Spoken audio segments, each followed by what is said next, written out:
is Sports Hour with me, Caroline Barker, an hour dedicated to behind the week in sport. And welcome to Old Trafford Cricket Ground in Manchester, in the northwest of England. I'm but a stone's throw away from the other Old Trafford, the football stadium of the same name that houses Manchester United. But before the new football season begins and that Old Trafford reawakens, this Old Trafford is hosting a cricket test between England and India. This way to the cricket, please.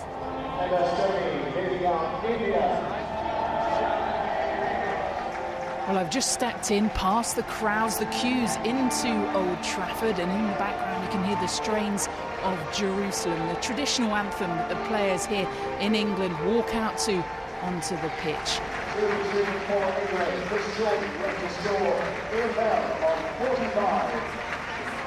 And we're here in the week of remembrance for the start of World War I. In that time, this sporting arena was converted into a hospital. And later in the show, we'll commemorate the sportsmen turned soldiers of the Great War. How very different is your action to that of the men who can still go on with their cricket and football, as if the very existence of the country were not at stake. This is not the time to play games, wholesome as they are in times of piping peace. We are engaged in a life and death struggle. And away from the cricket, Sporting Witness hears from Matthew Sheehan, survivor of the 1979 storm that cost the lives of 18 competitors of the Fastnet sailing race, including his own father. And more than just a sporting event. When Tom and I wanted to have a child and did, and Jessica is a perfect example. She's going to be 31. We had her right after we finished Gay Games 1, I got pregnant, and we opened up the whole family image. We wanted to have a child. It didn't matter what anybody else thought, but it all started with the Gay Games. As the 9th Gay Games gets underway, we hear from Sara Leweinstein, the wife of the competition's founder, Dr. Tom Waddell. This is Sports Hour at Old Trafford, a unique look at the world of sport and beyond.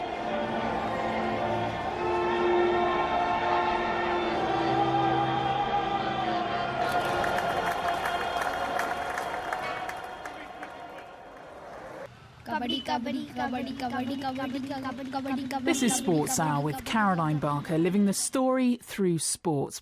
And I've made the short journey back from Old Trafford to our studios. Fear not, though, the cricket continues later on Saturday, should the weather hold, with updates on Sports World. Still to come, though, in the week that the centenary of the start of the World War I was marked, we look at how war brought the sporting differences of North America and Europe closer together. But first, the Gay Games start in Cleveland on Saturday. It's more than a sporting event, it's a cultural celebration of the gay community. Its brainchild, Dr. Tom Waddell, a former decathlete. He represented America at the 1968 Olympic Games in Mexico. Then in 1982, he organised the first Gay Games in San Francisco. And it was there that he met lesbian athlete Sara Leweinstein, and they had a daughter together, marrying to protect the child's legal rights. Tom died of AIDS in 1987, aged just 49. Sara Waddell Leweinstein has been telling Sports Hour about how she got involved in the Games. When it had come to me, when they approached me to be part of it, I jumped in because originally there was quite a few men in it, but they didn't have a lot of women. And after speaking and meeting with Tom, I just fell in love with him. I thought he was wonderful. He was a visionary, and I just jumped on board. And what I did is I spearheaded the women so that we could have an equal amount, or as close as possible, so we could truly call it the Gay Games, including men and women. Back then, there was a lot of separatism, and there was tokenism. If there were women that were, for example, on the Gay Pride Parade, they were like on the back of the bus. They weren't on the forefront. There was a lot of separatism that was going on in San Francisco at the time. There were men's bars that women weren't allowed into. The philosophy of the Games and meeting with Tom changed everything to what I truly believe inside. What the Gay Games did, I believe, was destroy separatism at the time. And it just opened up, not just in San Francisco, but anywhere and everywhere around the world. So after the best part of 2 years of organising, Sarah and the other founders were ready to see the fruits of their labour. When we walked into the opening ceremonies of the first one, not knowing how many people, and we were at Kezar Stadium, and it wasn't full, but we had maybe 5,000, 6,000, 7,000 people, spectators. And when we walked in as the board holding hands, and when we saw the people standing up, there wasn't a dry eye in the audience. Everyone stood up. Everyone gave us such an ovation. It was remarkable. I still get chills thinking about it. But at every Gay Games, I've always tried to greet, especially since Tom passed away, all of the participants. And it's from as many countries as we could. I mean, I hear there's 54 countries represented for this current one. But we've been able to open the doors for so many men and women. Not only that, but for so many sporting organizations. Look, we've got 30 sports coming into Gay Games 9. And more people were participating with each other as a brother and sister. And you can't wish for anything more. It made a great community. It's just taught something to people around the world. The end result always has outridden what we've gone through. And for Sarah, there's little doubt about the legacy of the Games for the gay community, for the wider world, and for her own life.